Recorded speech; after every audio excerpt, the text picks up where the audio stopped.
आपकी इस भक्ति धारा को दिल की गहराइयों से अनुमोदना देता हूँ।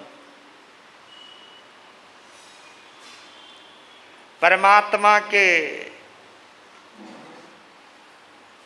पक्ष में कहूँ या परमात्मा आदिनाथ के लिए कहूँ, आप जो अपनी जिंदगी के सुनहरे पलों में से ये पल निकाले हैं,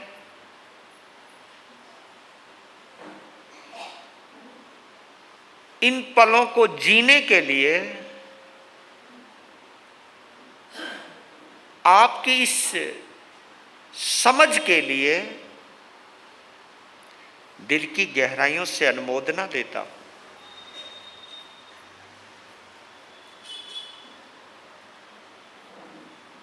कल आप लोग सुन रहे थे, याद है कहाँ रोका था? हाँ हाँ हाँ, वेरी धन्यवाद कड़ी जोड़ने के लिए।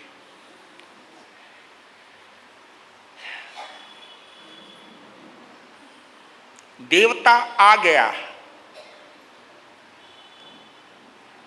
धन्ना सार्थवहा।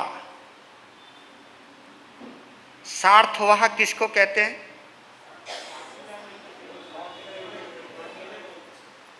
जो अपने सार्थ,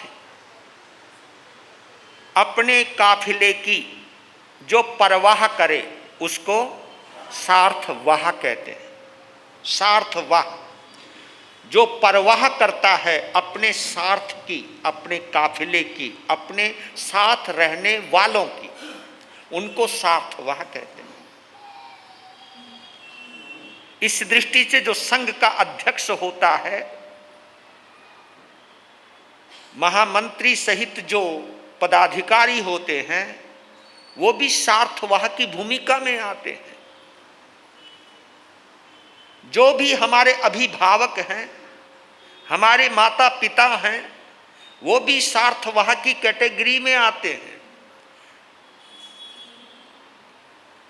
चाहे संत मुनिराज भी क्यों ना हो, अगर वो अपने श्रावक समाज के लिए अपना समय निकालते हैं, अपना ज्ञान बांटते हैं, आपके कल्याण के लिए, आपका मार्गदर्शन करने के लिए, रास्ता बताने के लिए, मार्ग दिखाने के लिए कुछ भी प्रयास करता है, वो सार्थवाह होता है।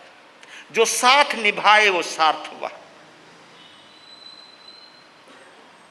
उसमें हर रिश्ता भी आता है। तो वह धन्ना सार्थवाह आज बड़े उच्च भावों से मुनिराज के पात्र में क्या डाल रहा है? घी डाल रहा है। इतने में देवता आ गया। देवता ने सबसे पहले धर्मघोष मुनि की आंखों को प्रतिबंधित किया। प्रतिबंधित कहते हैं कि उनको ऐसा लगने लगा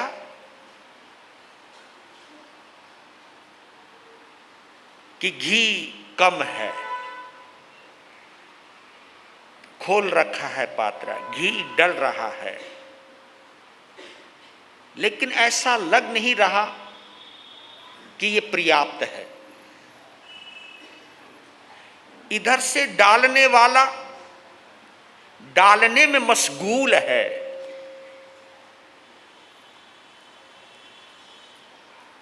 देवता ने, क्योंकि परीक्षा किसकी लेनी है? सार्थवाह की। वो डाले जा रहे हैं और घी पात्रे से निकलने लग गया। घी पात्रे से निकल रहा है। अब इसी समय रोकता हूं, अगर तुम होते और संत चुपचाप खड़ा रहता एक बार तो तुम यूं तो देखते, क्योंकि महाराज देख क्यों नहीं रहे?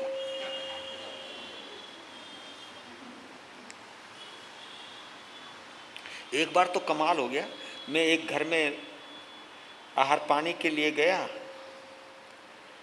घर दूसरी संप्रदाय का था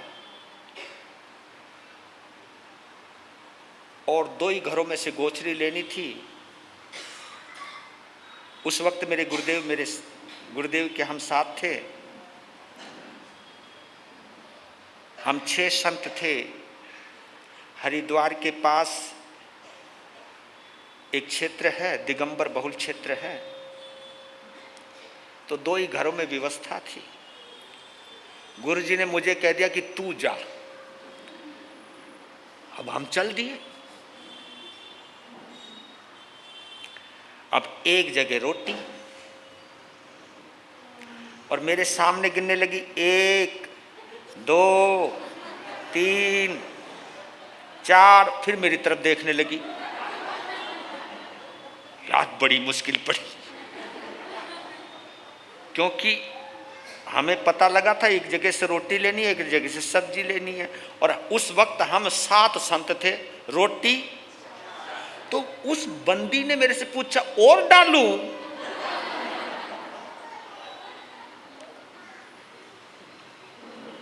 फिर मैं क्या करता है, मैं बोला 1 और डाल दो। ये ले, मतलब 5वीं रोटी बड़ी मुश्किल से डाली।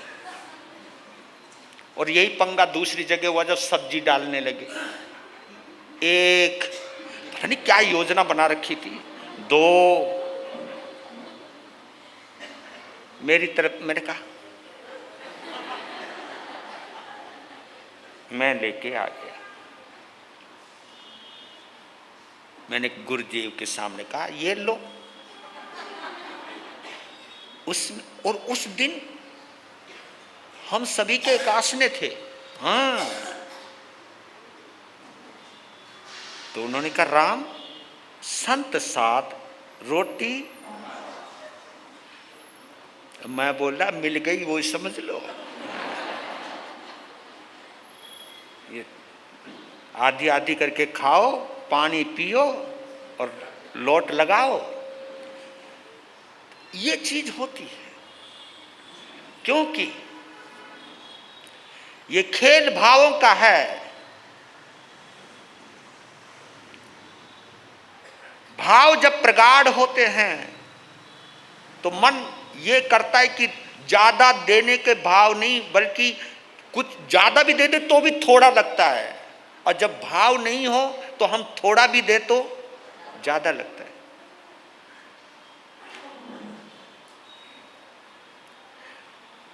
घी गिर रहा है, लेकिन कमाल ये हुआ, ज्यों ज्यों घी गिरने लगा त्यों त्यों धन्ना सार्थवा के भाव बढ़ने लगे।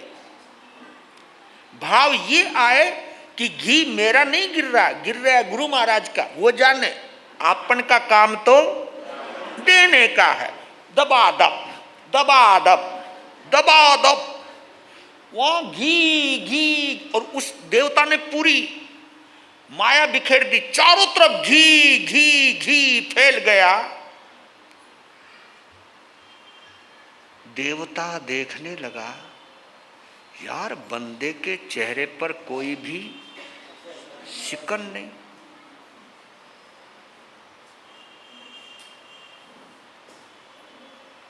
फिर उस देवता ने सोचा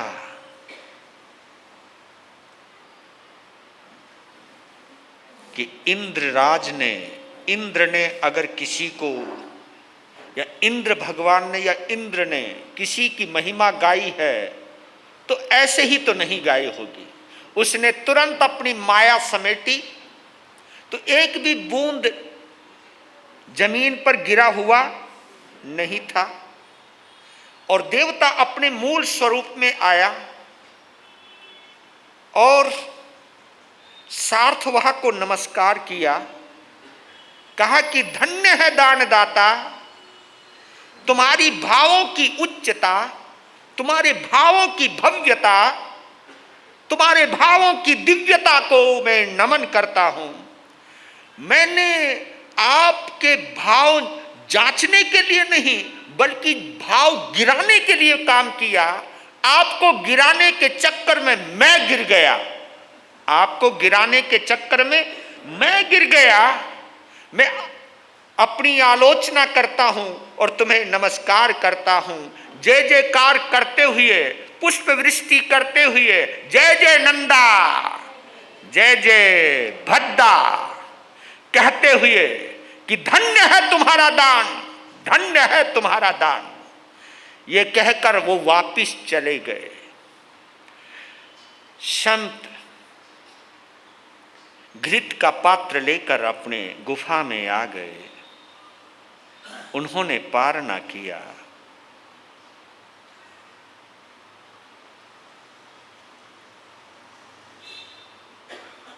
मध्याह्न के समय 3 बजे सार्थवा अपने साथियों के साथ कि उस अद्भुत मुनिराज, इस जंगल में साधना कर रहे मुनिराज की वाणी सुनने के लिए चलते हैं। तो वो सभी लोग जो भी थे पहुंचे और गुफा के बाहर धर्म सभा का आयोजन हुआ और वहां पर उनकी मधुर वाणी बिखरने लगी, निखरने लगे। वो इधर वाणी बिखर रही है और उधर उनका मन निखर रहा है। निखरना समझ गए आप? उसमें एक तरावट सी, एक सजावट सी, एक ललावट सी आने लगी, खिलावट सी आने लगी। और संयोग से उन्होंने बताया कि सम्यक दर्शन प्रकट होने पर 2 स्थितियां सामने क्लियर होने लगती है। और ये मैं इसलिए बोल रहा हूं, ये आप लोगों के लिए भी, मैं अपने को भी सुना रहा हूं और आप लोगों को भी सुना रहा हूं कि हमारे अंदर सम्यक दर्शन आया या नहीं आया, इसकी क्या निशानी है? कोई जवाब देगा? सम्यक दर्शन ने हमारा स्पर्श किया है या नहीं किया है, इसका क्या जवाब है?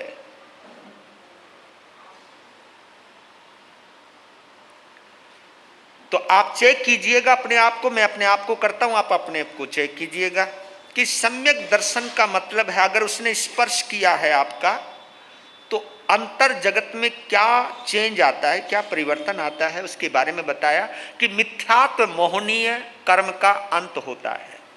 मिथ्यात्व मोहनीय और अनंतानुबंधी कसाय का अंत होता है। ये 2 चीजें जरूर समझ लीजिए आप। ये श्रावकों के लिए बहुत जरूरी है और हम संतों के लिए, साध्वियों के लिए बहुत जरूरी है। मिथ्यात्व मोहनीय किसको कहते हैं? पहले इसको समझ लीजिए। जब हमको शरीर, संसार, संपदा, पद, प्रतिष्ठा, इनके प्रति अंधानुराग हो, यही हमारे लिए सर्वोपरि हो, तो ये मिथ्यात्व मोहनीय कर्म का उदय है। शरीर, संसार, संप्रदाय, हाँ ये भी मैं जोड़ देता हूं। शरीर, संसार, संप्रदाय, संपदा, सत्ता, ये जब हमको अति प्रिय लगने लग जाए तो समझ लो मिथ्यात्व मोहनीय कर्म का उदय है।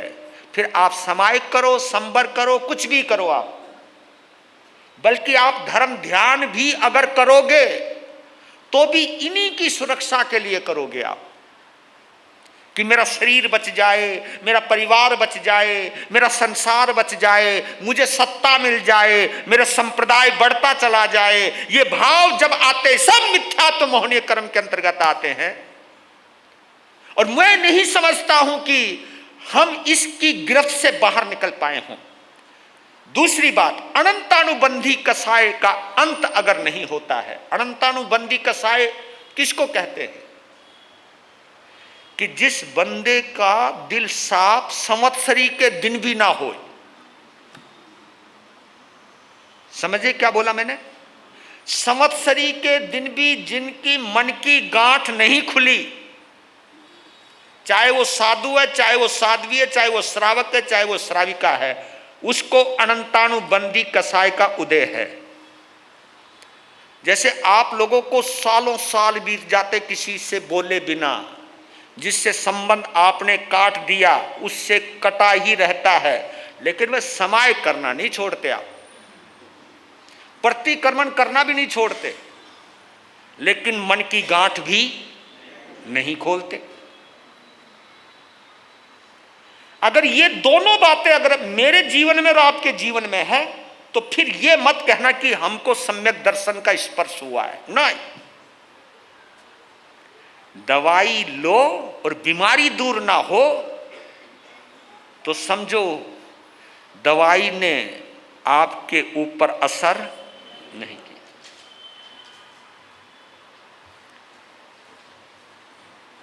तो ये जब बात सुनी तो देखिए, एक तो दान देते वक्त वो इतने निर्मल हो गए थे, इतने निर्मल हो गए थे, और वो भी किसको दान दिया? क्योंकि मैं संस्कृत के अंदर एक श्लोक आता है, वो उसको मैं सुना देता हूं आपको। ये व्यापारियों को समझने वाली बात है, व्यापारी, क्योंकि आप लोग सब व्यापारी हो। आप धन की बात करते हो, मैं धर्म की बात करता हूं। आप धन के व्यापारी हो, हम धर्म के व्यापारी हैं। आप अपना माल बेचते हो, हम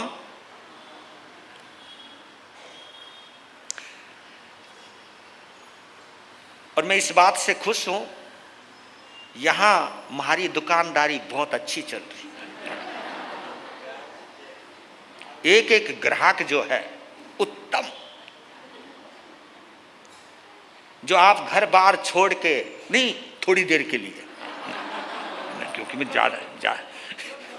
क्योंकि मुझे मालूम है 9:45 बजे से आगे भी आप घर से ज़्यादा दूर नहीं रह पाओगे।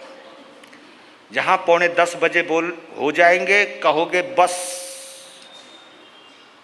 महाराज बाउंड्री लाइन क्रॉस मत करो। मैं खुद बड़ा हितैषी हूँ आपका।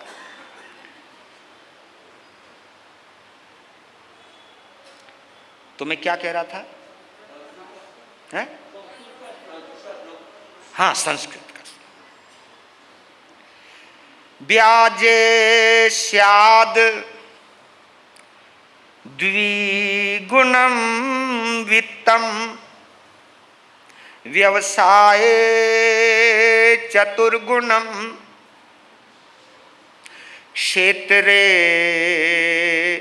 शतगुणम प्रोक्तम पात्रे नंत गुणम भवेत। आपकी दौलत ब्याजे स्यात द्विगुणम वित्तम, ब्याज के अंदर आपकी दौलत दुगनी हो जाती है। राइट, ब्याज में आपकी दौलत दुगनी हो जाती है। व्यापार में अगर उसे लगाते हो तो चौगनी हो जाती है। और जब हम कभी फैक्ट्री में लगाते हैं, कभी क्षेत्र में लगाते हैं, तो वो दौलत 100 गुना हो जाती है।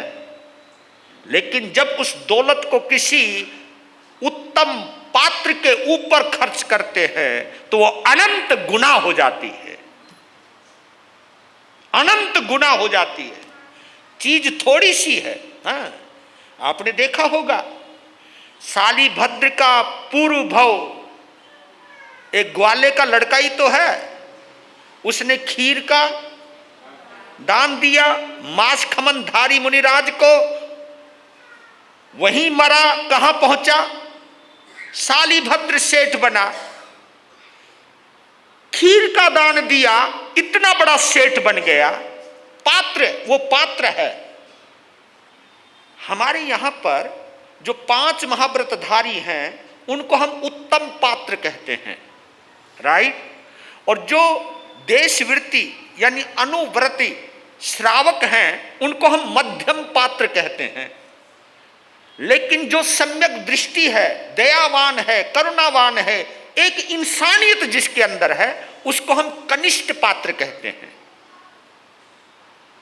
ऐसे व्यक्तियों को अगर दान देते हो तो आपका दान दुगना नहीं, चौगुना नहीं, 100 गुना नहीं, बल्कि अनंत गुना बन करके आपको प्राप्त होता है। और एक कहावत भी आती है ना, गीत आया करता था, आपने याद हो या ना, जो 1 पैसा देगा, आए दे कमाल है 10 लाख, बस कमाल है, उसने तो बोल ही दिया अगर 10 लाख ले हुए।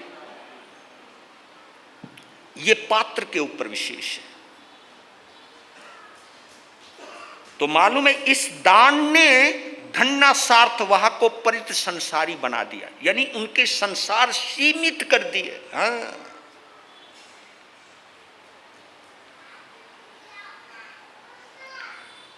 अहो भाव में भर गया, सभी के साथ उठ गया, 4 महीने व्यतीत हो गए, बारिश रुक गई, अगले सफर पर निकल लिया। और वो पहुंचे हैं बसंतपुर। बसंतपुर से निकले हैं, क्षिति प्रतिष्ठ नगर से बसंतपुर तक के लिए उन्होंने यात्रा की थी। तो बसंतपुर नगर में जैसे ही पहुंचे, वैसे ही अपने कुछ विशेष साथियों के साथ बसंतपुर के महाराजा धीराज के पास पहुंचे। उनको कुछ अपनी ओर से अपना परिचय दिया कि हम कौन हैं, हम व्यापारी हैं, हम व्यापार करने आए हैं, हम अपना माल बेचने आए हैं और यहाँ के व्यापारियों का माल खरीदने आए हैं, ये हम करने आए हैं। तो पहले के जो राजा महाराजा थे ऐसे विशिष्ट व्यापारियों का एक सम्मान करते थे, उनको एक विशिष्ट स्थान देते थे, उनका सम्मान करते थे, उनकी कुछ चीजों पर टैक्स हटा देते थे ताकि तुम अच्छे ढंग से व्यापार करो और प्रॉफिट कमाओ। तो ईमानदारी से उन्होंने वहां पर व्यापार किया, समृद्ध हुए और कुछ चीजें वहां की लेकर के वापिस अपने गृह क्षेत्र की ओर चल पड़े। धन्ना सार्थवाह ने सभी को सभी के घर पर पहुंचा दिया। आखिरी में अपने घर गए और उसका जीवन बदलता चला गया। देखिए, वो संसर्ग कहिए, वो सानिध्य कहिए, वो उपदेश कहिए, अब बदल गया। क्योंकि आप लोग एक दोहा जरूर पढ़ते होंगे सम्यक्त्व के संबंध में, अहो समकित जीवड़ा करे कुटुंब प्रतिपाल, अंतर से न्यारो रहे ज्यों ढाए खिलाए बाल। ये सम्यक्त्व की निशानी है। अहो समदृष्टि जीवड़ा करे कुटुंब प्रतिपाल, यानी वो कुटुंब का पालन पोषण भी करता है, परिवार का संरक्षण भी करता है, लेकिन अंतर से न्यारो रहे। अपने कर्तव्य में कोई कमी नहीं, लेकिन अंदर से एक फीलिंग है कि मैं इनका नहीं, ये मेरे नहीं, मेरी कुछ ड्यूटी है इनके प्रति, वो मैं पूरा करूंगा, लेकिन इनके चक्कर में अपना ईमान नहीं बेचूंगा, इनके चक्कर में आकर के मैं बेईमान नहीं बनूंगा, जो मेरा कर्तव्य है वो मैं करके रहूंगा। तो देखिए, पालना करते करते भी, क्योंकि इसका एक और भी उदाहरण देते हैं, चाहे राष्ट्रीय बैंक के अंदर करोड़ों रुपए पड़े हैं, मैनेजर उन करोड़ों रुपयों की रक्षा करता है, उन करोड़ों रुपए में रहता है, लेकिन उसको अंदर से पता है ये मेरे। इसलिए हम आपको भी बोल रहे हैं, हमको बोलना नहीं चाहिए क्योंकि तुम कमाते हो, लेकिन इतना बात तो बता दो आप हमको, कितना भी कमाओ अपने साथ लेकर जाओगे क्या? बोलो ना, ये तो पक्की बात है ना। इतना भी याद रह जाए ना, तो काम बन जाएगा। हाँ, पर ऐसो होनो नहीं।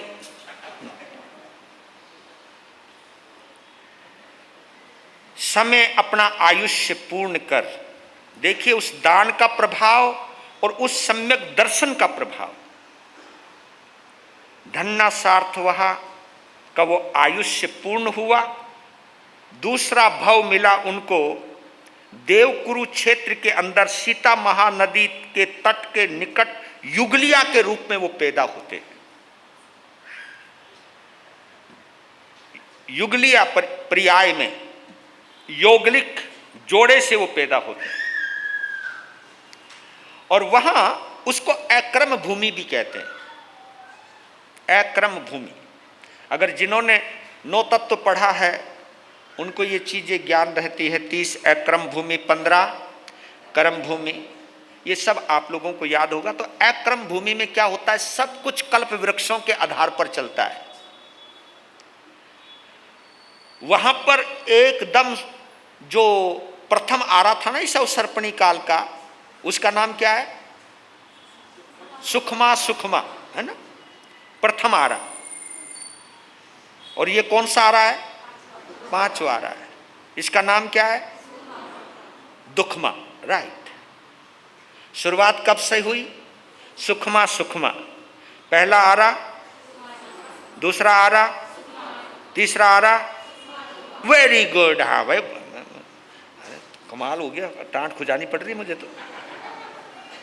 चौथा आरा, 5वां आरा दुखमा और छठा आरा दुख। बहुत अच्छा। वैसे कभी कभी तुम सोचते हो तो इसके बारे में? हाँ, सोचते तो बहुत है नुका जी, सोचते बहुत है और बोलते बहुत है।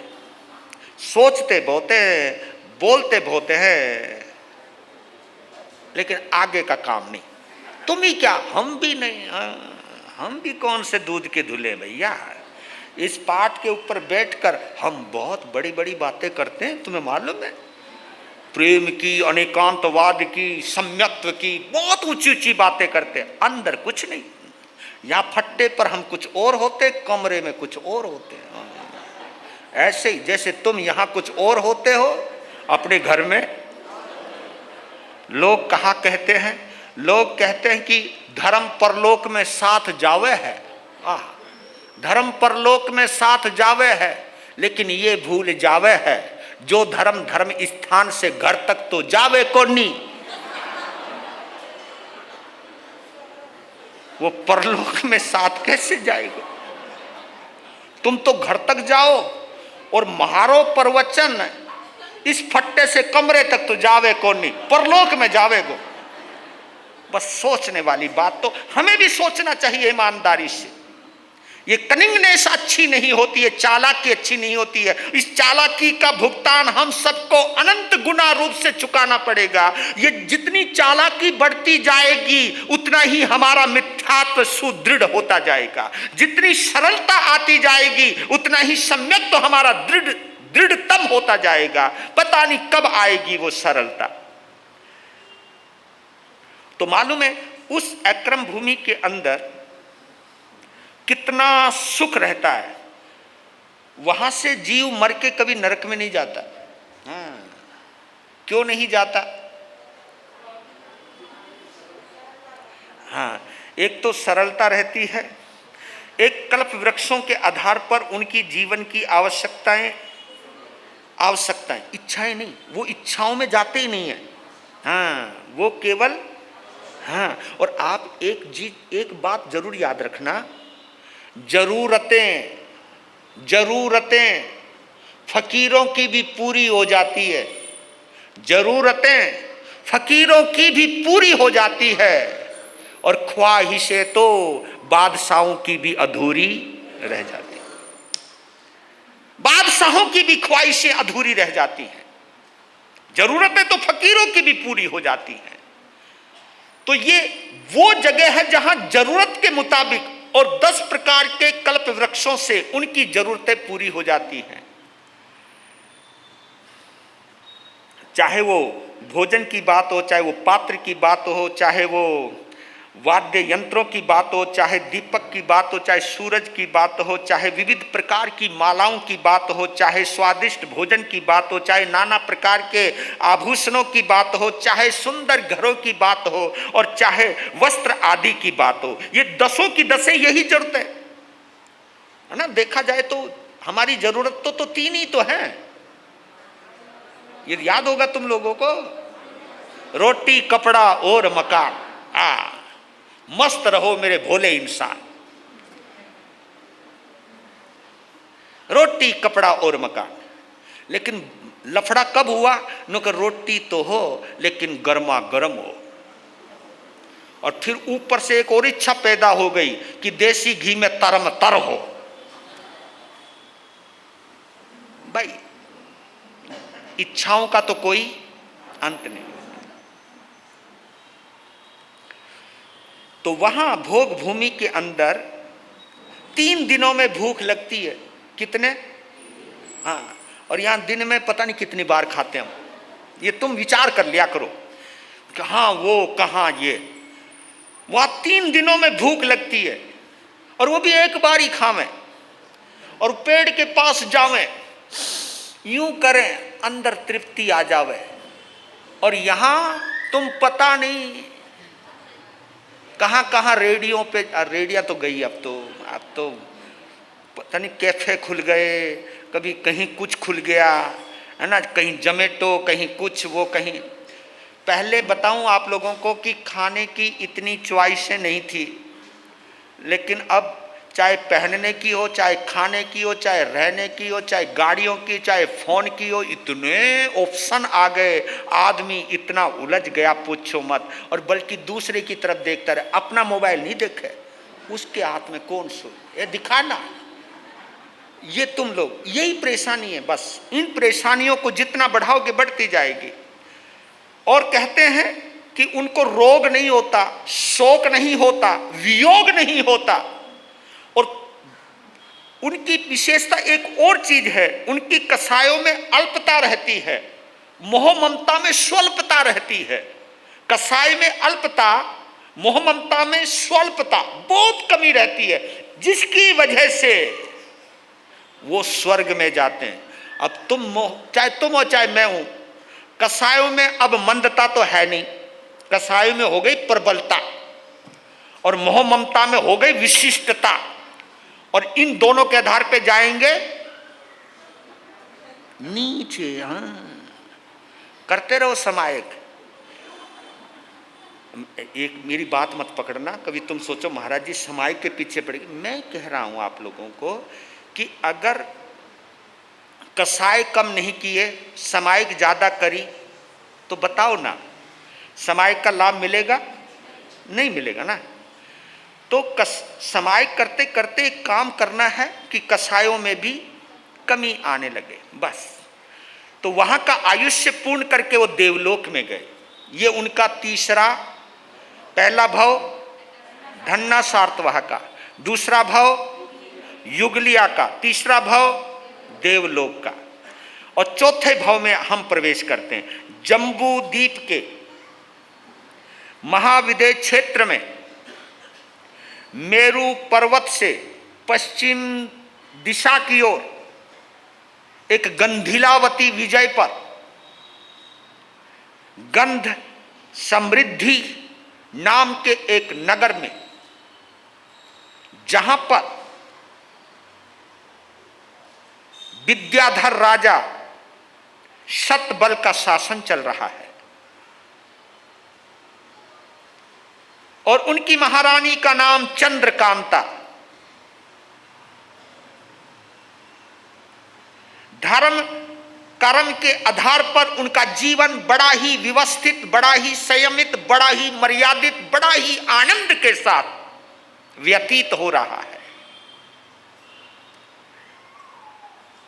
उस घराने में धन्ना सार्तवाह का जीव देवलोक से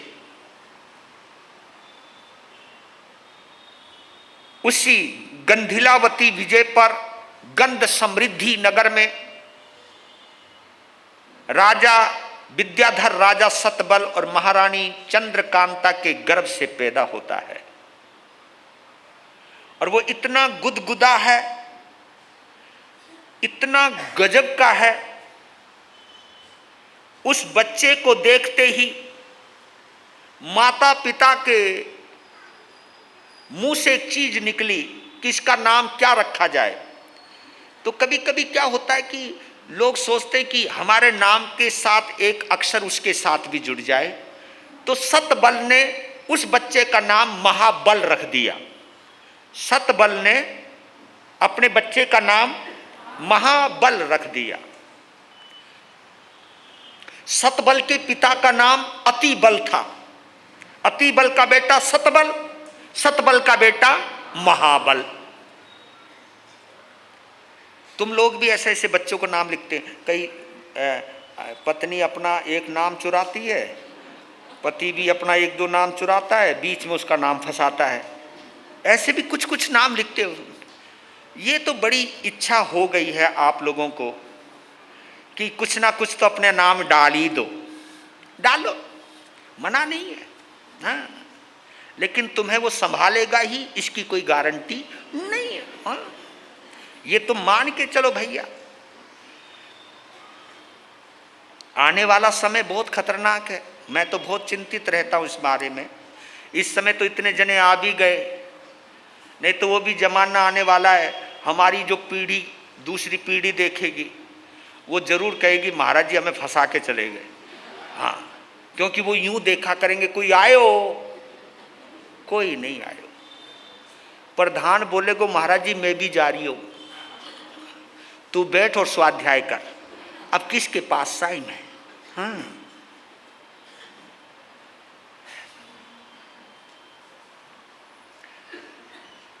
राजा सतबल ने अपने पुत्र के जन्मोत्सव पर जो भी दिल में ख्वाहिश थी वो पूरी की। दुखियों का दुख दूर किया, सब कैदियों को मुक्त किया। इतनी खुशी थी उसको पिता बनने की। और आपको एक बात मैं सुबह भी कह रहा था, अभी भी कह देता हूं, खुशी में कोई भी काम गलत नहीं होता। रिपीट करता हूं, जब आप बहुत खुश होते हो और उस खुशी में कुछ भी आप काम करते हो तो गलत होता है क्या? आप खुशी में किसी को खुश करने की तो सोचोगे ना। तो इस बात से एक बात पक्की हो गई, जब आदमी बहुत खुश होता है तो सामने वाले को भी खुशी देता है, और जब आदमी दुखी होता है तो सामने वाले को दुख देता है। ये घर में जितने भी दुख दिए जा रहे हैं वो दुखी लोग दे रहे हैं। हाँ, दुखी ही दुखी करता है बस।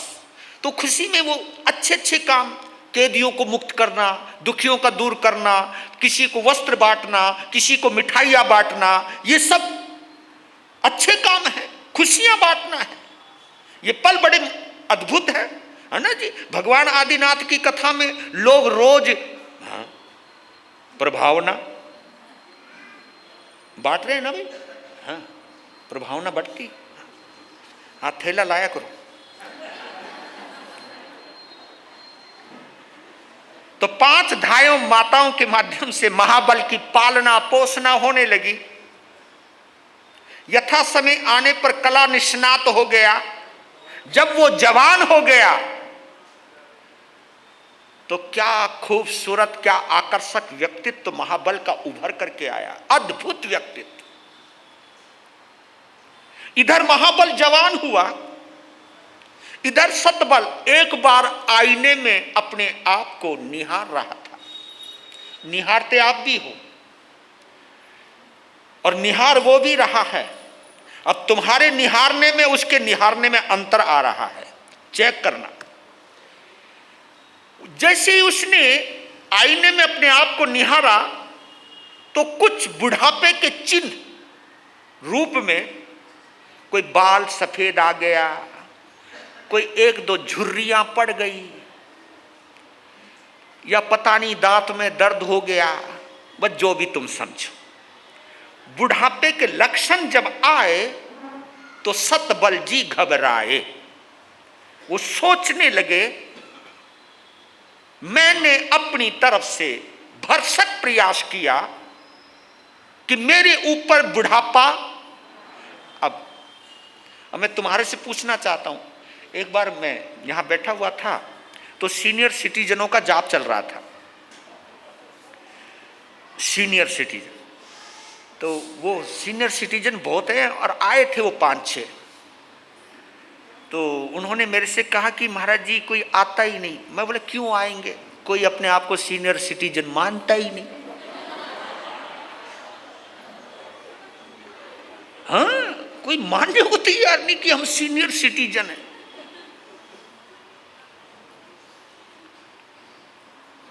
मैंने तो वो जमाना देखा था, 40-45 साल की उम्र में बाल सफेद हो जाते थे, और अब तो 80 साल की उम्र में भी बाल सफेद नहीं होते। अब पता नहीं क्यों नहीं होते, वो तो तुम जानो, है ना। ये विषय मतलब आदमी ये दिखाना चाहता है कि ओ नहीं, आई एम नॉट ओल्ड। और एक और कहावत आती है, बूढ़ा होगा तेरा। हाँ, मत कमाल की बात है। किसी को बूढ़ा नहीं कह सकते, बड़ा मुश्किल में पड़ जाते हैं। यहां पर किसी को अंकल कह दो तो मुश्किल। क्या यार जमाना है। आदमी अपने आप को सीनियर सिटीजन, हाँ इतना तो है, सीनियर सिटीजन के प्रॉफिट तो लेना चाहता है लेकिन कहलवाना नहीं चाहता। हाँ। तो हुआ, एकदम हिल गया वो सतबल कि मैंने क्या नहीं किया।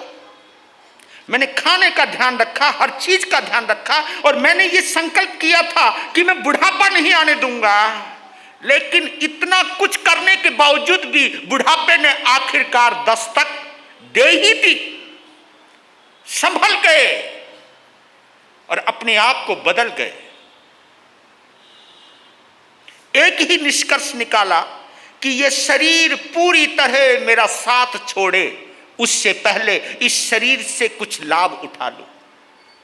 लाभ उठाने के लिए एक ही रास्ता है, घर बार छोड़ दूं, राजगद्दी छोड़ दूं, राजगद्दी अपने बेटे को देऊं, और मैं दीक्षा ग्रहण करके अपनी आत्मा का। आवे किसी में भाव आ रहा है? अच्छा, यहाँ आदमी पद छोड़ने को तैयार नहीं। यहाँ तो बड़ी अच्छी व्यवस्था है कि 2 साल के बाद जाओ, बड़ी अच्छी बात है ये। नहीं तो कई जगह तो चिपके ही रहे। और ये मुझे बता रहे थे हमारे महाशय जी, हमारे बोरा साहब, कि यहाँ पर माजी अध्यक्ष भी कोई कार्यकारिणी का सदस्य नहीं बनता। ये बहुत अच्छी बात है, धन्यवाद देता हूँ। तभी तो कहता हूँ वडगांव शेरी वाले बहुत जबरदस्त हैं। ये भाव जरूर रखिए, क्योंकि सबको हम मौका देते हैं। और ये भाव, ये व्यवस्थाएं जो बनाई है, मैं आप लोगों को भी यही कहता हूं कि जिंदगी में कभी अपने आप को संघ से बड़ा नहीं समझना। संघ सबसे बड़ा है। संघ को कभी भी छोटा साबित करने की कोशिश मत करना, क्योंकि संघ हमारा संरक्षक है, संघ हमारी पहचान है। संघ को इस ढंग से बनाना चाहिए कि आने वाला साधु भी कुछ प्रेरणा ले, और जब भी यहाँ से कहीं जावे और जब वो साधु किसी अन्य साधु साधियों से मिले और वो ये कहे कि जब कभी पूना जाओ तो वडगांव शेरी जरूर जाना। हाँ, मैं आयो। मुझे बहुत आनंद आया यहाँ। तो महाबल को राजपाट सौंप दिया, दीक्षा ली उन्होंने, और आयुष्य के अंत में अनशन पूर्वक देह का त्याग करके देवलोक में गए। कौन? विद्याधर राजा सतबल।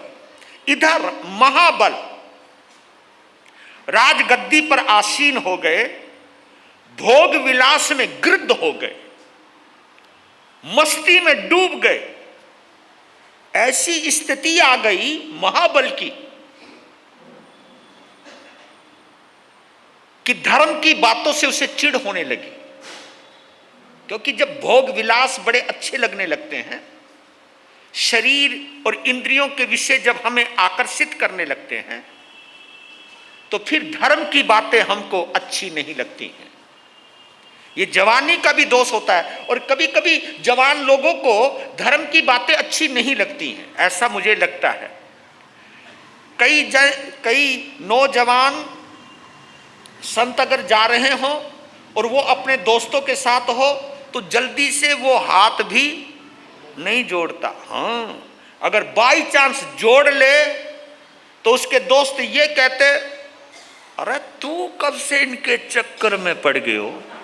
हाँ, ये बड़ा चक्कर, बस तू कब से धर्मात्मा बन गया? तू कब से इनके चक्कर में पड़ गया? ये सुनने की बजाय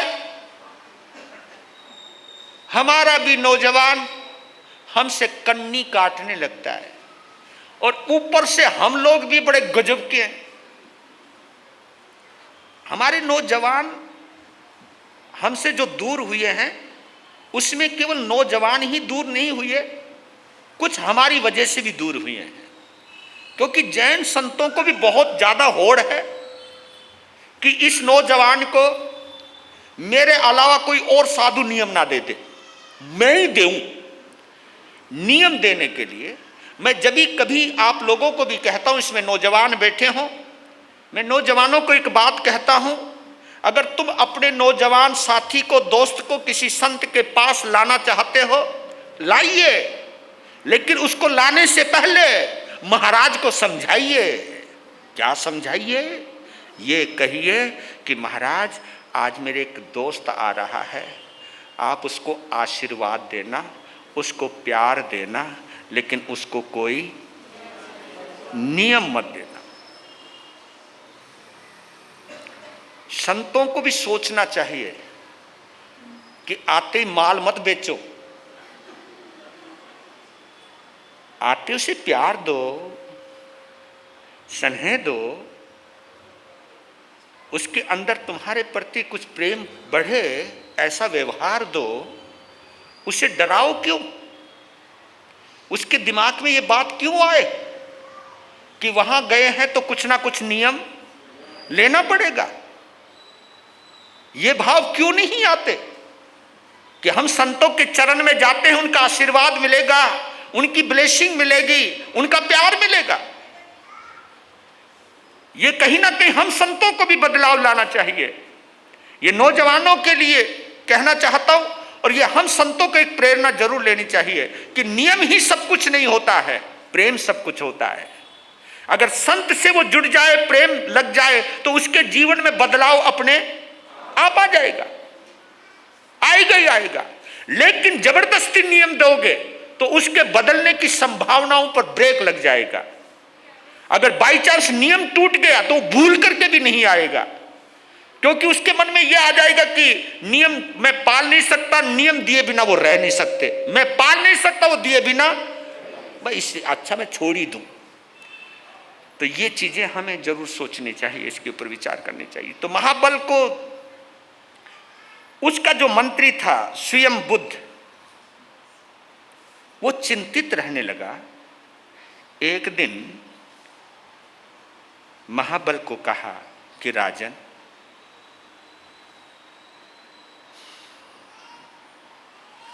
आपके पिता ने धर्म के लिए राज्य का त्याग कर दिया, और जिस गद्दी के ऊपर आप बैठे हो, इस गद्दी पर अगर तुम्हारे पिता बैठे ही रहते तो आप इस गद्दी पर बैठ नहीं पाते। उन्होंने आत्म हित के लिए, आत्म कल्याण के लिए राजगद्दी छोड़ दी। उनकी त्याग की वजह से आपको ये गद्दी मिली।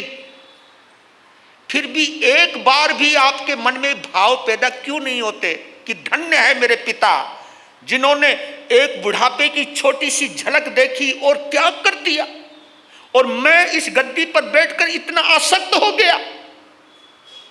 मैं शारीरिक सुखों के प्रति इतना आसक्त हो गया। देख मंत्री, मेरी बात सुन यार, ये बेकार की बातें मत किया। ये मैं उनकी बातें बता रहा हूं जिनको धर्म से खुंदक हो जाए। ये बेकार की बातें मत किया। ये धर्म कुछ नहीं होता। क्या होता है धर्म? कोई प्रमाण है कि धर्म का फल कभी परलोक में मिलता है? ये बात सुनते ही स्वयंबुद्ध महामंत्री ने कहा कि राजन, आप भूल गए क्या? आपको याद दिलाता हूं कि एक बार हम दोनों विमान में बैठ करके मेरू पर्वत पर गए थे। वहां दो देवी देवता उस मेरू पर्वत के ऊपर विचरण करने के लिए आए हुए थे। क्या रूप था उनका,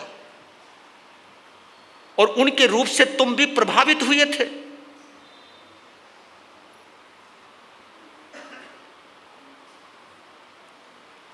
और उन्होंने आपको एक बात कही थी कि महाबल,